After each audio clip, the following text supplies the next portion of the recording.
1971 সালের পর আবারও রাজ্যে রাজ্যে মহড়ার নির্দেশ ভারতের। নিরাপত্তা পরিষদে ভারতের সিন্ধু পানি চুক্তি লঙ্ঘনের অভিযোগ। পাকিস্তানের শীর্ষ নেতৃত্বের সঙ্গে ইরানি পররাষ্ট্রমন্ত্রীর বৈঠক। বৃহস্পতিবার যাচ্ছেন ভারত সফরে। পাকিস্তান ভারতকে সর্বোচ্চ সংযম দেখানোর আহ্বান জাতিসংঘ মহাসচিবের। মস্কোতে ইউক্রেনের ভয়াবহ ড্রোন হামলা, 4 বিমানবন্দর বন্ধ। একই দিনে ইসরায়েলি বিমান ও ড্রোন হামলায় কেঁপে উঠল 4 দেশ। গাজা দখল করে বাসিন্দাদের স্থানান্তরের পরিকল্পনা নেতানিয়াহুর। উপত্যকায় প্রতি 40 মিনিটে মারা যাচ্ছে একটি শিশু।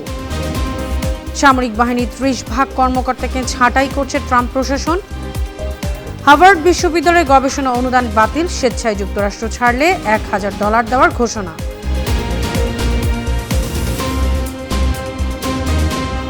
সুপ্রিয় দর্শক, উত্তর থেকে দক্ষিণ, পূর্ব থেকে পশ্চিম, বিশ্বজুড়ে প্রতিদিনের এমন বিভিন্ন খবর নিয়ে আমি অনন্যা চৈতি আছি আপনাদের সাথে। কাশ্মীরের পেহেলগামে সন্ত্রাসী হামলার জেরে চরম উত্তেজনা বিরাজ করায় ভারতের বেশ কয়েকটি রাজ্যকে নিরাপত্তা মহড়া চালানোর নির্দেশ দিয়েছে দেশটির সরকার। সোমবার প্রকাশিত এক প্রতিবেদনে এ তথ্য জানিয়েছে ভারতীয় সংবাদ মাধ্যম এনডিটিভি। এতে বলা হয়েছে, ভারতের স্বরাষ্ট্র মন্ত্রণালয় বুধবার থেকে যুদ্ধ পরিস্থিতি মোকাবেলার জন্য এ মহড়ার নির্দেশ দিয়েছে। প্রতিবেদনে বলা হয়, যুদ্ধকালীন পরিস্থিতি তৈরি হলে কী করণীয় সে বিষয়ে প্রশিক্ষণ দিতে পুলিশ প্রশাসনকে নির্দেশ দেওয়া হয়েছে। 1971 সালে ভারতের সর্বশেষ এমন মহড়া হয়েছিল। বাংলাদেশের স্বাধীনতা যুদ্ধের সময় ভারত ও পাকিস্তান 2 ফ্রন্টে যুদ্ধে জড়িয়ে পড়েছিল। তখন ভারত জুড়ে সতর্কতা জারি ছিল। সিন্ধু পানি চুক্তি লঙ্ঘনের জন্য ভারতের বিরুদ্ধে জাতিসংঘের নিরাপত্তা পরিষদে আনুষ্ঠানিকভাবে অভিযোগ তুলেছে পাকিস্তান। জাতিসংঘে নিযুক্ত দেশটির স্থায়ী প্রতিনিধি রাষ্ট্রদূত আসিম ইফতেখার এ অভিযোগ তুলে বলেন, এটি আন্তর্জাতিক আইনের সুস্পষ্ট লঙ্ঘন। মঙ্গলবার পাকিস্তানের সংবাদ মাধ্যম সামা টিভির এক প্রতিবেদনে এ তথ্য জানিয়েছে। প্রতিবেদনে বলা হয়, জাতিসংঘে পাকিস্তানের প্রতিনিধি জানান, পেহেলগামে হামলার পর প্রতিপক্ষ ভারতের সাম্প্রতিক পদক্ষেপগুলো ইসলামাবাদের জন্য গভীর উদ্বেগের কারণ হয়ে দাঁড়িয়েছে, যা এ অঞ্চলের শান্তি ও নিরাপত্তার জন্য গুরুতর হুমকি সৃষ্টি করেছে। পাকিস্তান সব প্রতিবেশীর সঙ্গে সংলাপের মাধ্যমে সমস্যার সমাধান চায় উল্লেখ করে তিনি বলেন, সংলাপই শান্তির একমাত্র টেকসই পথ। এদিকে দুদেশের উত্তেজনার প্রেক্ষাপটে আঞ্চলিক নিরাপত্তা ও দ্বিপাক্ষিক সম্পর্ক নিয়ে বৈঠক করেছেন পাকিস্তানের প্রেসিডেন্ট আসিফ আলী জারদারি ও ইরানের পররাষ্ট্রমন্ত্রী আব্বাস আরাকচি। পাক সরকারের এক বিজ্ঞপ্তির বরাতে সোমবার পাকিস্তানি সংবাদ মাধ্যম ARY নিউজের এক প্রতিবেদনে এ তথ্য জানিয়েছে। বিজ্ঞপ্তিতে জানানো হয়, আব্বাস আরাকচি জানান, তিনি ইরানের প্রেসিডেন্ট মাসুদ পেজেশকিয়ান এবং সর্বোচ্চ নেতা আয়াতুল্লাহ আলী খামেনির নির্দেশে পাকিস্তান সফরে এসেছেন। তিনি চলমান উত্তেজনা নিয়ে পাকিস্তানের অবস্থানকে সমর্থন জানিয়ে বলেন, উভয় দেশকে সংযম প্রদর্শনের মাধ্যমে পরিস্থিতি স্বাভাবিক করার চেষ্টা করতে হবে। অন্যদিকে পাকিস্তান সফর শেষ করেই বৃহস্পতিবার ভারত সফরে যাচ্ছেন ইরানের পররাষ্ট্রমন্ত্রী আব্বাস আরাকচি। নয়াদিল্লিতে অবস্থিত ইরানি দূতাবাস এ তথ্য নিশ্চিত করেছে। ARY নিউজের প্রতিবেদনে বলা হয়েছে, ভারত শাসিত কাশ্মীরের সাম্প্রতিক হামলার পর ভারত পাকিস্তানের মধ্যে উত্তেজনা বেড়ে যাওয়ায় উভয় দেশের মধ্যে মধ্যস্থতার প্রস্তাব দিয়েছে ইরান। ইসলামাবাদের সফরকালে আরাকচি পাকিস্তানের পররাষ্ট্রমন্ত্রী ইসাক দারের সঙ্গে বৈঠকে ইরানের পক্ষ থেকে উত্তেজনা প্রশমনের সদিচ্ছার প্রচেষ্টা অব্যাহত রাখার ঘোষণা দেন। এবার তিনি ভারত সফরে দেশটির পররাষ্ট্রমন্ত্রী S জয়শঙ্কর ও উচ্চ পর্যায়ের নেতাদের সঙ্গে বৈঠক করবেন বলে জানিয়েছে ইরানি দূতাবাস। পাকিস্তান ও ভারতকে সর্বোচ্চ সংযম দেখানোর আহ্বান জানিয়েছেন জাতিসংঘের মহাসচিব অ্যান্তোনিও গুতেরেস। দেশ দুটিকে যুদ্ধের দ্বারপ্রান্ত থেকে সরে আসার কথাও বলেন জাতিসংঘ প্রধান। নিউ ইয়র্কের সাংবাদিকদের গুতেরেস বলেন, দুই দেশের সম্পর্ক একটি উত্তপ্ত পর্যায়ে পৌঁছেছে। গুতেরেস সতর্ক করে বলেন, বিশেষ করে এই সংকটময় মুহূর্তে এমন একটি সামরিক সংঘাত এড়ানো অত্যন্ত গুরুত্বপূর্ণ, যা সহজেই নিয়ন্ত্রণের বাইরে চলে যেতে পারে। রাশিয়ার রাজধানী মস্কোতে ভয়াবহ ড্রোন হামলা চালিয়েছে ইউক্রেনীয় বাহিনী। সর্বশেষ হামলার পর মস্কোর 4টি বিমানবন্দর সাময়িকভাবে বন্ধ ঘোষণা করা হয়। মঙ্গলবার ব্রিটিশ সংবাদ মাধ্যম বিবিসির এক প্রতিবেদনে বলা হয়, মস্কো টানা দ্বিতীয় রাত ইউক্রেনের ড্রোন হামলার মুখে পড়েছে।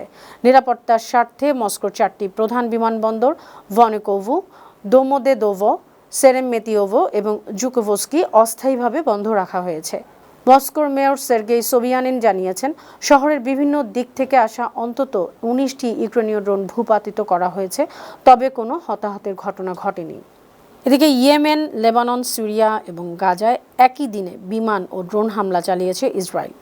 ইসরায়েলি সেনাবাহিনী জানিয়েছে, গেল সোমবার রাতে যুদ্ধবিমান ও ড্রোন হামলার লক্ষ্য ছিল হিজবুল্লাহ, হুতি ও হামাসদের অবকাঠামো। ব্রিটিশ বার্তা সংস্থা বিবিসির প্রতিবেদনে বলা হয়, ইসরায়েলের প্রায় ৩০টি যুদ্ধবিমান এই অভিযানে অংশ নেয়। গাজার সিভিল ডিফেন্সের মুখপাত্র মাহমুদ বাসাল জানিয়েছেন, সোমবার ইসরায়েলি বিমান হামলায় কমপক্ষে ৫৪ জন ফিলিস্তিনি নিহত হয়েছেন। হামলাটি গাজার বাড়িঘর, যানবাহন এবং সমাবেশকে লক্ষ্য করে চালানো হয়েছিল। এদিকে গাজা দখল করে বাসিন্দাদের স্থানান্তরের ঘোষণা দিয়েছেন ইসরায়েলি প্রধানমন্ত্রী বেনিয়ামিন নেতানিয়াহু। সোমবার কাতার ভিত্তিক সংবাদ মাধ্যম আল জাজিরার এক প্রতিবেদনে এ তথ্য জানানো হয়েছে।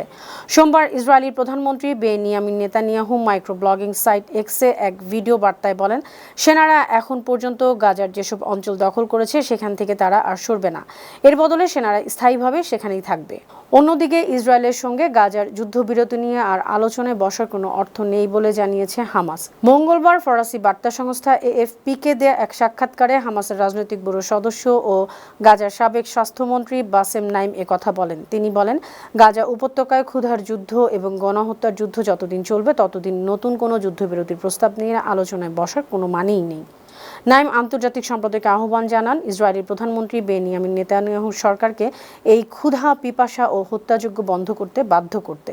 ফিলিস্তিনের অবরুদ্ধ গাজায় ২০২৩ সালের ৭ অক্টোবর ইসরায়েলি আগ্রাসন শুরুর পর থেকে ১৬,০০০-এর বেশি শিশু নিহত হয়েছে। উপত্যকাটিতে শিশু মৃত্যুর হার প্রতি ৪০ মিনিটে একটি। সোমবার গাজার স্বাস্থ্য কর্তৃপক্ষের বরাতে চীনের বার্তা সংস্থা সিনহুয়ার এক প্রতিবেদনে এ তথ্য জানা গেছে।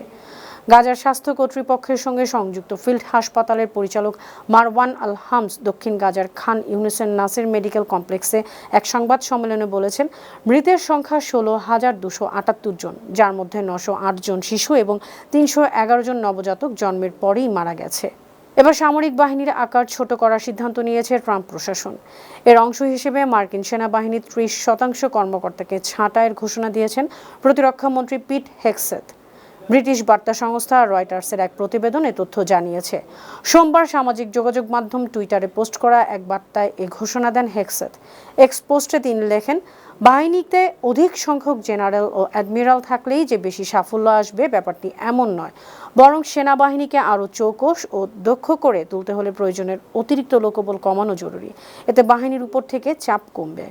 যুক্তরাষ্ট্রের বিশ্বখ্যাত হার্ভার্ড বিশ্ববিদ্যালয় ভবিষ্যতে আর কোনো সরকারি গবেষণা অনুদান পাবেন না ঘোষণা দিয়েছেন মার্কিন প্রেসিডেন্ট ডোনাল্ড ট্রাম্প। মঙ্গলবার এক প্রতিবেদনে এ খবর দিয়েছে আল জাজিরা। সোমবার হার্ভার্ড বিশ্ববিদ্যালয়কে পাঠানো এক চিঠিতে যুক্তরাষ্ট্রের শিক্ষামন্ত্রী লিন্ডা ম্যাকমাহন বলেন, এই শীর্ষস্থানীয় বিশ্ববিদ্যালয়টি উচ্চ শিক্ষার প্রতি উপহাস করেছে এবং তাই এখন থেকে তা আর সরকারি অনুদান প্রাপ্তির জন্য আবেদন করতে পারবে না, কারণ এমন কোনো অনুদান দেয়া হবে না।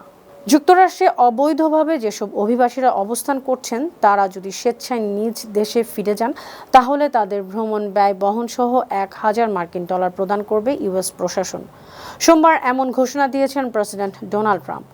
ব্রিটিশ বার্তা সংস্থা রয়টার্সের প্রতিবেদনে বলা হয়, দেশটির স্বরাষ্ট্র নিরাপত্তা সচিব ক্রিস্টি নোম এক বিবৃতিতে বলেন, কেউ যদি অবৈধভাবে যুক্তরাষ্ট্রে অবস্থান করে তাদের জন্য স্বেচ্ছা প্রত্যাবর্তনী গ্রেফতার এড়িয়ে যুক্তরাষ্ট্র ছাড়া সবচেয়ে নিরাপদ, কার্যকর এবং ব্যয় সাশ্রয়ী উপায়।